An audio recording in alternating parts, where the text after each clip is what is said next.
Hell's Paradise Episode 6 review. So for this episode, we start off with the backstory of Rekurota. So this is the big guy, the giant, right? So this man grew up as a big boy. His parents always encouraged him to eat. And funny enough, unlike the majority of us, when we eat too much, we get fat. Okay, for some reason, he ended up becoming a giant instead of a beast. So from the previous episode, I thought this guy actually caught Genji off guard. But it happens that Genji did see him and he just took Sagiri out of the way. So he ended up fatally wounding Genji, took him out of the fight. And then just when I thought, man, this is where we're going to see Sagiri take on this guy, here comes my boy Gibimaru with a kick to the face. Hits this guy, has him rolling all over the place.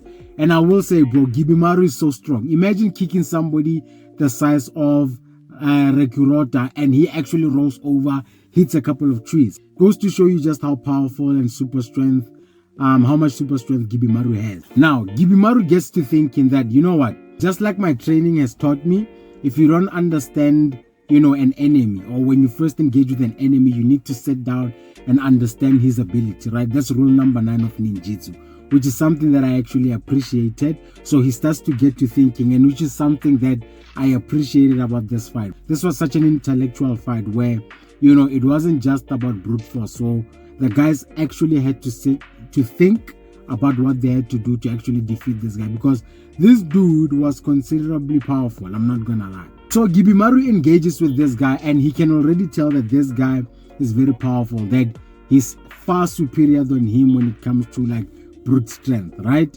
And which got me thinking, bro, who the hell even caught this dude, right? I mean, even his monitor, he managed to kill his monitor. So I wonder if maybe a member of the Iwagakure was the one responsible for capturing him, because so far this dude is a problem. So just to also get it through our skull how powerful this giant is, Gibimaru even tries to pull in Yuzu to say that, Yuzu, you said that you would help me. I need your assistance here. You have your own ninjutsu. Let's tag team this dude. Then Yuzu says something so funny, bro, which is that, look, Gibimaru, you are the one responsible for the fighting.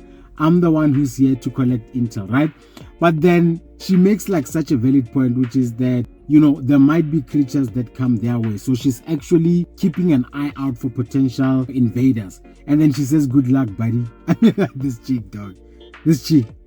Now, another thing that Gibimaru admits is that Rekurota is not only strong, right? But he's got great reflexes and he's fast.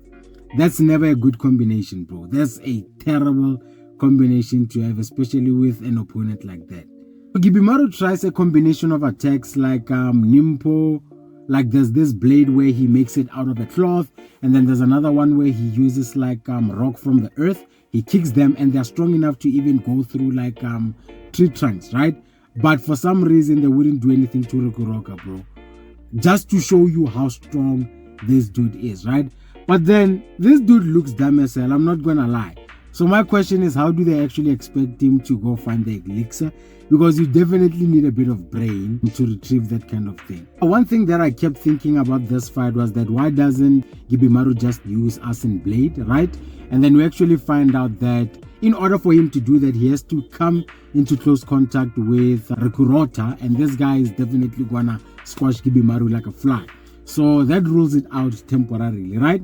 And then we cut to Sagiri. So he's there trying to mend to the wounds of Genji. And then, they have such a great exchange where Genji says to him that, you know what, just a minute ago, you were showing your masculine side of things, right?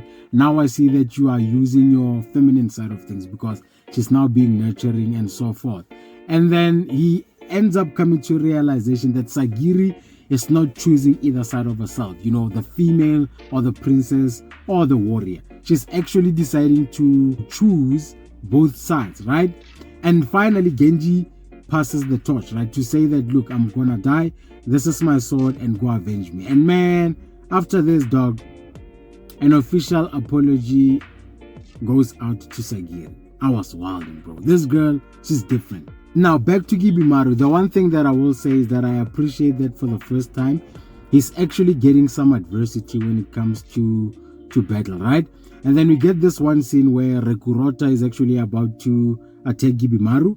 And then, man, there comes Sagiri, clean cut. Decapitates a finger, had that big ass giant crying like a little girl, bro. Then Sagiri schools us, right? She tells us that, you know what? As an executioner, every part in the body has a vital spot that if you cut it, it's definitely gonna, allow you to cut through that limb, whatever the case may be, which is something I appreciated because it shows the kind of value that Sagiri brings to the table now, just like any other member of the team so far. So they engage with this guy, try to go for a couple of his limbs, but it's proving to be very difficult, right? And then Sagiri makes an observation that, look, even when this guy is sort of like launching an attack, his muscles are engaged, right? Unlike when somebody's getting executed, right, where they've got like their head bowed down, which makes it easier for the executioner to cut through the head. So they come up with a nice plan, which is that we need to get this guy on his knees. And once we have him on his knees, Sagiri is definitely going to decapitate his head. As the fight keeps going, man, out of nowhere, this dude, Rekurota, gets hungry, and then he starts crying, bro. He starts crying, then he goes full rampage, starts killing, hitting Gibimaru, and he actually hurt Gibimaru, He hurt Gibimaru, bro. My boy Gibimaru actually instinctively blocked the attack, which is something that he actually tells us, but this fortunately made the blow easier. Then, oh man, Rekurota was about to go for the finishing blow, bro, when it comes to Gibimaru, and then Sagiri had to show up, okay? And then what I loved also about Sagiri is the fact that, you know what, when she shines, right, it's her being calm. It's her not being scared, it's not her being aggressive, it's her actually finding the peace, right, being calm, controlling her emotions. And I mean, just as that dude is about to attack Gibimaru, bro, Sagiri comes in and she's just redirecting the flow of those blows, and I don't feel like she was blocking them using brute strength. It's sort of like she was just redirecting the flow of energy of that guy, from one side to the other, which was so beautiful. And even Gibimaru looks at Sagiri and he thought back to, like, I think it was episode 1, to say that I was right about this girl. She's actually very strong. Back to the drawing board. After they defend, we've got Sagiri fending the guy off in conjunction with Gibimaru. Then Gibimaru comes up with a brilliant plan now to say that, you know what, we are going to set this forest area on fire, right? And then this is based on a scientific concept, which is that, how smoke actually goes up. So because the giant is so tall, the smoke would reach him, right, suffocate him, and then get him on his knees. And I think even in the principles of like firefighting, like evacuating buildings, I think they said that as people, you're actually better off crawling through the building, right, if there's like a lot of smoke, because smoke goes up. They finally managed to get this guy on the ground, and man, Sagiri, bro, clean cut, had that dude's head in her hand, and I was like, yeah. And it's a good thing they had this kind of practice with like a strong giant, because from what we see in this island, there's going to be a lot of giants, and I wonder as the story progresses if there maybe won't be like other versions of the giants that are smarter, stronger, so it's a good thing that they actually engage this kind of enemy in battle. So Senta and Yuzu made a run for it while the forest was about to burn, because Yuzu could actually tell what the hell these guys are up to. And then Gibimaru and Sagiri eventually also ran to the direction of the creatures, because once they killed the giant, creatures started appearing out of nowhere and heading to the direction of the fire, right? Now, to comment on that, why are they going towards the fire when they haven't been going towards the fight all this time and they were making so much noise?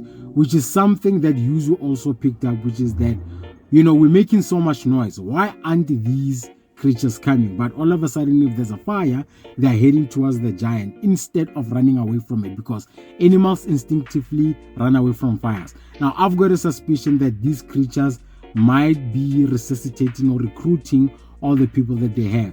And depending on the power of the people, okay, they might make for stronger creatures, just the theory.